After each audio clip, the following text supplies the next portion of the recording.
Hello friends, आप सभी का हमारे यूट्यूब चैनल पर स्वागत है। हम एनसीईआरटी की सार संग्रह लेकर आए हैं जो कि वन लाइनर क्वेश्चन है। सभी प्रतियोगी परीक्षाओं के लिए समान रूप से उपयोगी कंटेंट है इसमें। तो अभी हम इसमें राज्य व्यवस्था को लेकर आए हैं। तो राज्य व्यवस्था में हम भारत का संवैधानिक विकास कंप्लीट कर चुके हैं, संविधान के विभिन्न प्रावधान व उनकी स्रोत।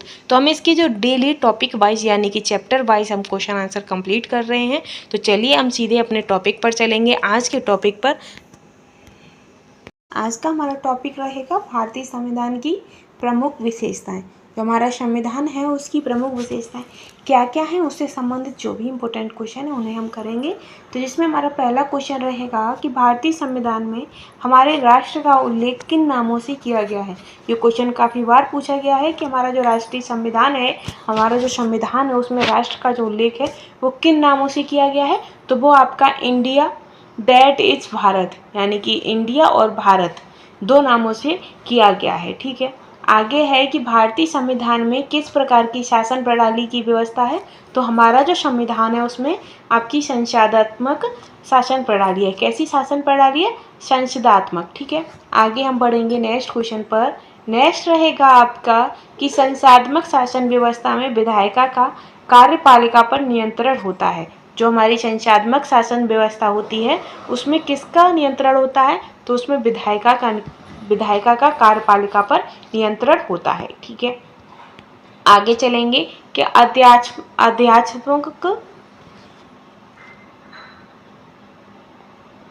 शासन प्रणाली का आधारभूत तत्व क्या है। तो जो आपकी अध्यात्मक जो शासन प्रणाली होती है उसमें एकल कार्यपालिका का आधारभूत तत्व होता है। ठीक है, नेक्स्ट है कि भारत की संसदीय शासन प्रणाली एवं ब्रिटेन की संसदीय शासन प्रणाली में शासन प्रणाली के मध्य अंतर का मुख्य बिंदु कौन सा है। जो हमारे भारत की संसदीय शासन प्रणाली है और ब्रिटेन की संसदीय शासन प्रणाली है उनके मध्य अंतर का मुख्य बिंदु क्या है। तो वो आपकी न्यायिक समीक्षा है। क्या है? ये न्यायिक समीक्षा। ठीक है, आगे बढ़ेंगे हम नेक्स्ट पर। तो नेक्स्ट रहेगा इसी में कि जो भारत का संविधान परिसंघीय और किससे आधारित निर्धारित होता है। तो जो हमारा भारत का संविधान है परिसंघीय, वह किससे निर्धारित होता है। तो केंद्र और राज्यों के मध्य शक्तियों के वितरण से। किससे निर्धारित होता है? केंद्र और राज्यों के मध्य शक्तियों के वितरण से। ठीक है, अब कैसे, तो वो भी हम देख लेते हैं। इसमें दिख रहा है जो हमारा भारतीय संविधान के मूल है। तो मूल क्या क्या है? स्वतंत्रता, लोकतांत्रिकता, पंथनिरपेक्ष, समाजवादी, संप्रभुत्ता, भ्रातृत्व और समानता। क्या क्या है? स्वतंत्रता, लोकतांत्रिक, पंथनिरपेक्ष, समाजवादी, संप्रभुत्ता, भ्रातृत्व और समानता, ये सभी हमारे भारतीय संविधान के मूल हैं। ठीक है, आगे चलेंगे हम। आगे रहेगा इसमें नेक्स्ट कि नीति निर्देशक तत्वों तथा मूल अधिकारों को संविधान की आत्मा किसने कहा है। जो नीति निर्देशक तत्व हैं और जो मूल अधिकार हैं उन्हें संविधान की आत्मा किसने कहा। तो आपका आंसर हो जाएगा कि उन्हें संविधान की आत्मा आपके ग्रैनविल आस्टिन ने कहा है। किसने कहा है? ग्रैनविल आस्टिन ने। ठीक है, आगे चलेंगे हम नेक्स्ट पर। तो नेक्स्ट रहेगा आपका कि मूल संविधान में कुल कितने अनुच्छेद और कितनी अनुसूचियां हैं। तो जो हमारा मूल संविधान है उसमें 395 अनुच्छेद और 8 अनुसूचियां हैं। वर्तमान में कितनी अनुसूचियां हैं? तो वर्तमान में कितनी हैं? आपकी 12 अनुसूचियां हो जाती हैं। भाग कितने हैं? तो भाग आपके 22 हो जाते हैं। ठीक है, आगे है कि सर्वप्रथम कांग्रेस के किस अधिवेशन में जनगण मन गाया गया था। तो कांग्रेस का वह कौन सा अधिवेशन था जिसमें जनगण मन गाया गया था। तो वो आपका कोलकाता का अधिवेशन हुआ था जो कि 1911 में, उसमें सबसे पहली बार जनगण मन गाया गया था। ठीक है, आगे है कि राष्ट्रगान के गायन का मानक समय कितना है। तो जो हमारा राष्ट्रगान है वो उसका जो मानक समय है गाने का वो 52 सेकंड है। कितना है? 52 सेकंड। ठीक, आगे चलेंगे हम कि भारतीय संविधान की जटिलता के कारण इसे वकीलों का स्वर्ग कहा जाता है। जो हमारा भारतीय संविधान है उसमें इतनी जटिलता है, इसे वकीलों का स्वर्ग कहा जाता है। ठीक है, आगे है नेक्स्ट आपका क्वेश्चन रहेगा इसी में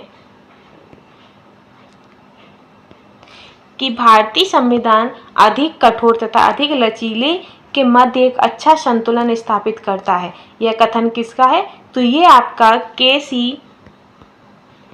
सी व्हीलर का है। किसका है? केसी व्हीलर का। ठीक है, आगे रहेगा आपका क्वेश्चन नेक्स्ट है आपका क्वेश्चन कि भारतीय संविधान के बृहत होने का कारण क्या है। तो जो हमारा भारतीय संविधान है, बृहत यानी कि बड़ा होने का कारण क्या है, तो संघ तथा राज्यों का एकल संविधान, संघ का तथा राज्यों का एकल संविधान होने की वजह से जो हमारा भारतीय संविधान है वो बृहत है। बृहत के साथ साथ ये कठोर और लचीला दोनों ही है। ठीक है, आगे चलेंगे हम कि अपनी राष्ट्रवादी प्रतिक्रियाओं में भारतीय संविधान के निर्माताओं ने अल्पसंख्यकों के हितों तथा भावनाओं के महत्व को कम करके आंका है। यह कथन किसका है, तो ये कथन आपका आइवर जेनिंग्स का है। किसका है, आइवर जेनिंग्स का। ठीक है, आगे चलेंगे हम नेक्स्ट पर। तो नेक्स्ट रहेगा आगे आपका कि भारत अर्धसंघात्मक राज्य है, यह किसने कहा था। तो ये भारत अर्धसंघात्मक राज्य है, ये आपके केसी व्हीलर ने ही कहा था। किसने कहा था, केसी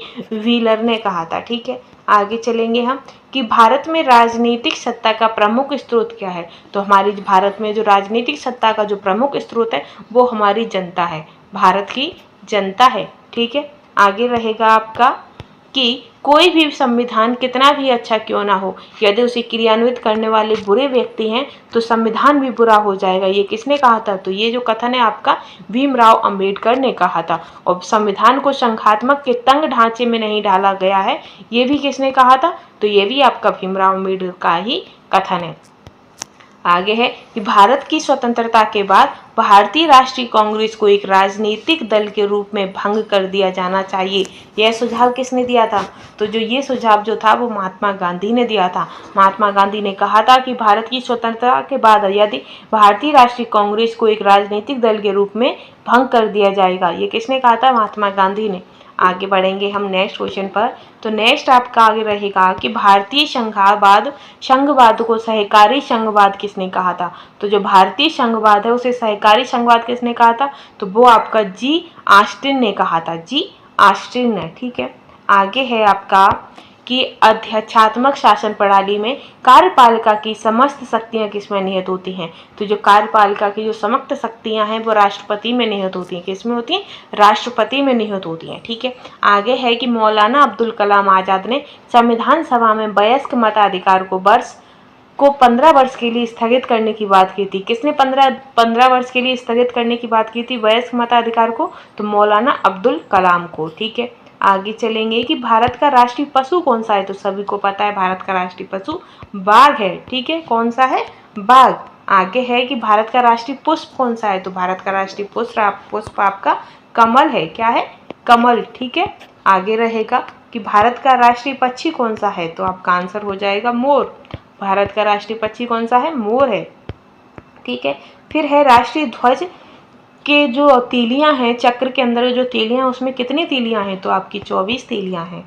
ठीक है, आगे है आपका कि MR बॉम्बई बनाम भारत संघवाद 1994 में उच्चतम न्यायालय ने कहा कि भारतीय संविधान एक परिसंघात्मक संविधान है। कैसा संविधान है, परिसंघात्मक संविधान है। तो भारत की विशेषता से संबंधित जो इम्पोर्टेंट क्वेश्चन थे वो कंप्लीट होते हैं। यदि आपको कंटेंट पसंद आता है तो चैनल को लाइक शेयर करना बिल्कुल भी ना भूलें। और कल का जो हमारा टॉपिक रहेगा वो रहेगा 7वीं अनुसूची के प्रमुख विषय। क्या टॉपिक रहेगा, 7वीं अनुसूची के प्रमुख विषय। ठीक है, तो ऐसे ही हम डेली टॉपिक वाइज अपना चलेंगे। आज के लिए बस इतना ही। Thanks for watching.